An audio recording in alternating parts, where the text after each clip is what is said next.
Kementerian Pariwisata dan Ekonomi Kreatif Republik Indonesia pada hari Kamis 12 November 2020 menyelenggarakan simulasi protokol kesehatan destinasi pariwisata di Indonesia.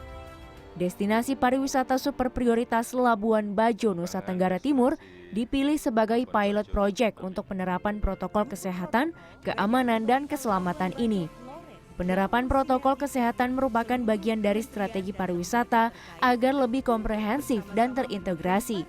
Program protokol kesehatan di destinasi pariwisata Indonesia merupakan arahan dari Presiden Republik Indonesia Joko Widodo untuk menjamin keseriusan terhadap penanganan kesehatan, keamanan, dan keselamatan di destinasi wisata. Hal ini dilakukan agar pariwisata di Indonesia setelah pandemi COVID-19 akan lebih baik. Apa yang kita lakukan hari ini adalah salah satu upaya kita.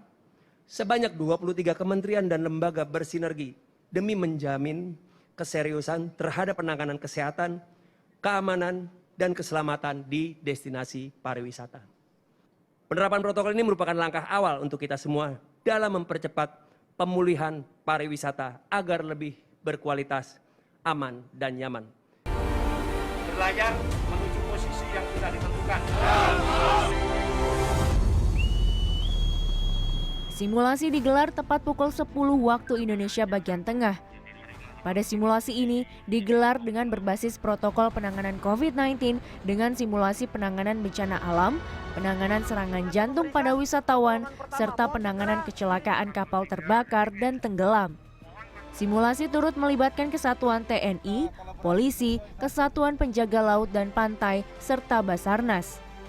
Tidak hanya di Labuan Bajo, protokol kesehatan, keamanan, dan keselamatan ini nantinya juga akan diterapkan di berbagai destinasi wisata di Indonesia.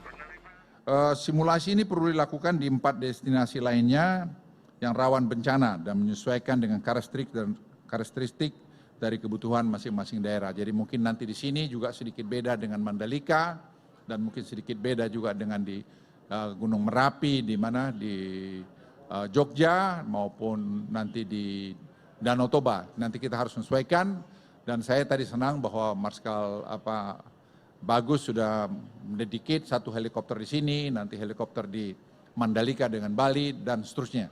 Dan itu menunjukkan ke dunia bahwa Indonesia ini berubah. Protokol kesehatan dinilai penting untuk memulihkan pariwisata serta mewujudkan pariwisata yang lebih berkualitas, sehingga wisatawan akan merasa aman dan nyaman selama mengunjungi destinasi pariwisata di Indonesia. Tim Liputan CNN Indonesia. Para survivor ada yang dalam kondisi tidak terlalu berat, kemudian juga nanti akan